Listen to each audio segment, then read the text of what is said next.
Antonio stands a man who is a legend in wrestling, Lou Thesz. But Lou, here in this wrestling game, you and I certainly share about the same memories. You, how many years? Well, I've been active as a professional wrestler for 47 years. I beat you. I'm 48 years, and wait a minute. now, Everybody wait a minute. Everybody knows this man here what a great man Lou Thesz was. Right now, I want everybody to know what a great man Tank Patton is. Well, why don't you prove I it? came here, the Brass Knucks champion, to wrestle somebody. And Thesz, Well, you you saw can't the wrestle him garbage. You saw the garbage that they put in that ring against me. I want competition. I sign open contracts. My belt is always up. Anybody that wants to challenge me for that Brass Knuckles championship or wants to give me a good, tough fight, then they're waiting. Well, you can't wrestle him here. Nobody wants to fight you. I'll get in the ring. I'll take you on right now. It's not your time. I'll fight you anytime you want. Well, Lou Thesz here is acting as cheerleader to get Manny Fernandez, an opponent. He may have succeeded. How'd you talk him into that? Well, he's challenging everyone. He can't wrestle him here, Paul. Let him get up in the ring and wrestle, right? Well, that's the way I say. Get him out of my hair. But up there, we've got Manny Fernandez, a sensational fireball who is going to try to put a test to Tank Patton. And as he gets in there, look at this boy Fernandez go, and you will see that Patton is going to have no easy time of it, such as he had in the last event, and he is throwing his cast arm in there. We have no referee in the ring. This is a bad spot for Manny Fernandez because that cast is being used indiscriminately, and as Fernandez doubles up, here comes referee Juan Reynosa racing down to the ring here to do something about it. We are not, well, he's doing something about it, but this match has not been signed, sealed, and delivered, nor has it been approved. We have a battle here taking place as Fernandez bounces into the turnbuckle and then comes up with a whale of a reaction and a beautiful drop kick that takes that big Tank Patton right up by surprise and backs him into the ropes. A crashing dive, and Patton splashes all over the ring, and he's got 325 pounds of splash. Manny Fernandez, former national intercollegiate champion. And here is Eddie Mansfield, who has come down here to get even for what happened in an earlier match. And here is Scott Casey, and Scott Casey drives in there with an effort, and he wants to get at Mansfield, but Manny Fernandez is taking over on Mansfield. Now we've got Scott Casey at the man he wants to get, and we've got the Manny Fernandez tackling the big Tank. Oh, that drop kick, first drop kick that ever stopped a Tank, I'll tell you. But he's built like a tank, he acts like a tank, he is a tank, and now as Fernandez with a beautiful drive through the air, but we've got Casey and Mansfield exchanging wallops, something they did earlier in the night, something that Scott Casey wants to do at every opportunity. And he is getting that opportunity right now in a manner that will most certainly leave its mark on Eddie Mansfield. In the wallops to the jaw have felled Tank Patton.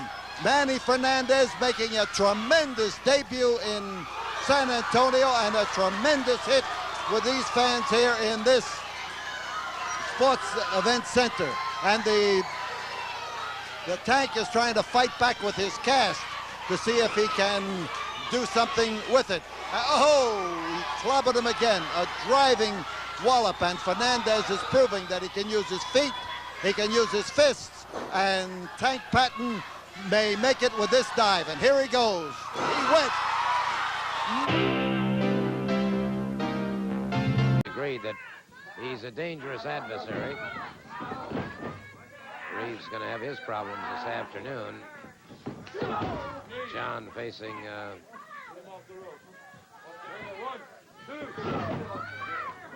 Wranglers.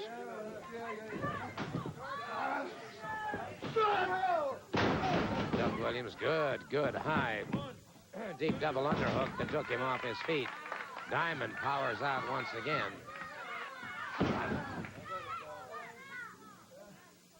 Starr overhooks the head now.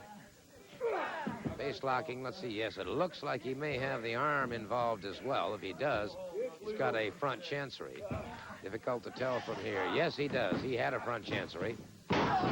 And drove the flat of the foot into the pectoralis majors of Starr. Of Diamond, rather. Starr, good forearm. Solid forearm and completely within the rules and regulations.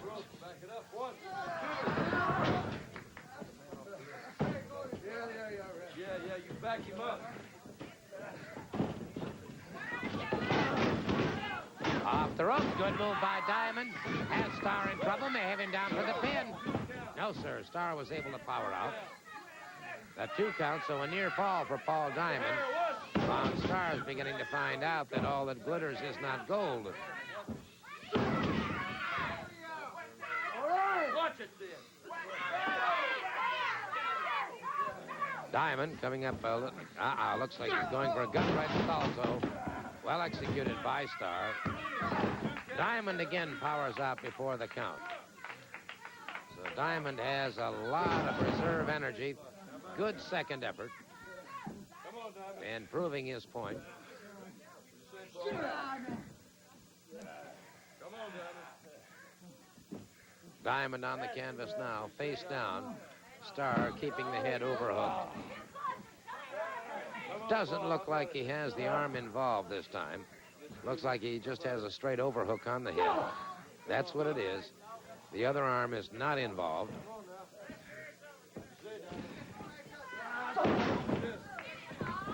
Off the rope. Diamond caught him a good forearm. Diamond coming off again that time. He was caught in the chest of the boot by Ron Starr. Starr now drives that knee across the prefrontal lobe on Paul Diamond, and that'll darn sure cause a personality change. Rear chin lock now. He was blocking the breathing, and referee Nick Patrick very quickly called attention to that and called for a halt. Starr slashing right hand. Has Diamond in trouble. There's the side of the leg. The quadricep femoris muscles coming into play there.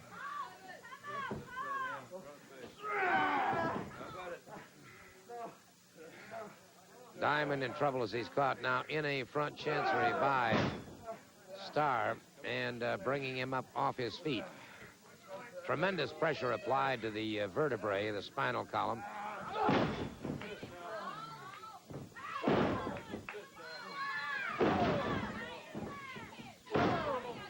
And it is Diamond now exploding with a series of right hands.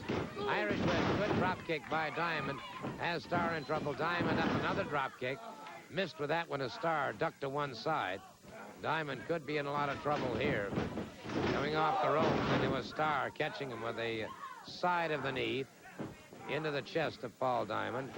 There he goes with that Russian leg sweep. Well executed, high float up. He gets the pinfall. There is more than gold in that corner. There's wrestling gold there also. All right, their opponents, Abe Jacobs and Tony Tucci, and that's Jacobs in the ring now against Snuka. Superfly Jimmy Snuka. Just an outstanding athlete. You can't say enough about the athletic ability of Jimmy Snuka or that fantastic body that he possesses.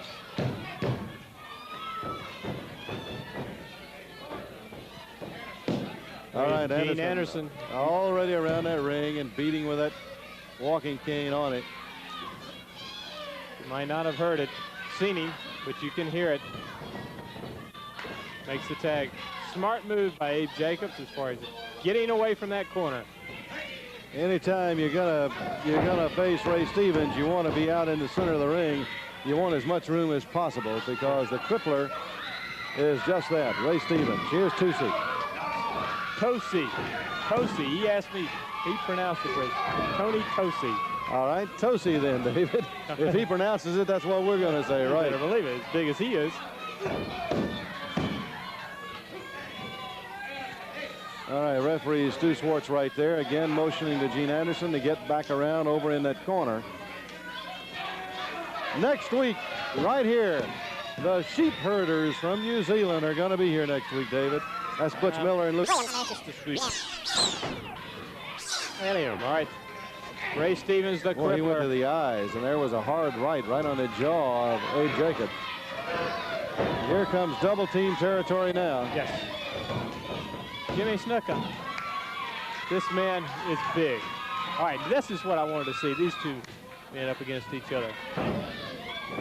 Because both of them are built like a greyhound.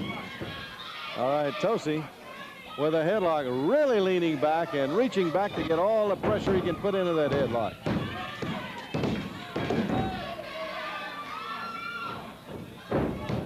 Gene Anderson's going to break the ring or that cane one, the way he keeps slamming it into the mat. Well, you know, this is a tactic on the part of Gene Anderson. Now, even though he does not, let's say in most cases, get into the ring or interfere that way, he intimidates. It's their got to opponent. distract you. You Yes. got to be leery of what he might do at times. All right, good takedown. Another headlock here, still with that pressure on Snuka. You know, it's sort of like walking down a dark alley and you hear footsteps behind you. when Gene Anderson pounds on that canvas with that cane, because you just can feel it in the back of your neck. You know it's going to come sooner or later. All right, Jacobs back to the corner. Into the turnbuckle. Out of the way, just in the nick of time. Snuka hits hard into the turnbuckle, right on that shoulder. Jacobs has got him up for the slam. And He got him with a Kiwi leg roll. Yes, sirree. Abe Jacobs now with that Kiwi leg roll. They go into the ropes. takes it now into the rope. And Snuka came off with a headbutt. Jacobs was ready for the pile driver here, David. Ray Stevens came right in, reached right down, and got him in a pile driver. Tyler! At 5:14, at 5:14, Buzz Tyler is eliminated. Kerry Brown did the honors, ducking a punch, and Tyler's eliminated. Give Kerry Brown all sorts of credit for that. After the beating he took against Tyler, he gets some revenge right there as Tyler is pitched out of the ring. It's now a four-man Wrestle Royal. Takachio with a chop to the head of the Bruiser. Look out! Kerry Brown's pitched out. In 5:42, Kerry Brown is eliminated. It's now the Bruiser with Mike George and Takachio. The curfew expiring. It's down to a three-man Wrestle Royal, and Kerry Brown has been injured in that fall over the top rope. The Bruiser slams the head of George and Takachio together.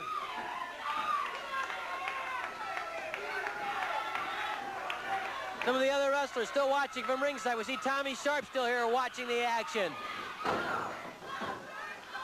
George pounding on the back of the Bruiser. The Bruiser outnumbered now 2 against 1. Takachio and George.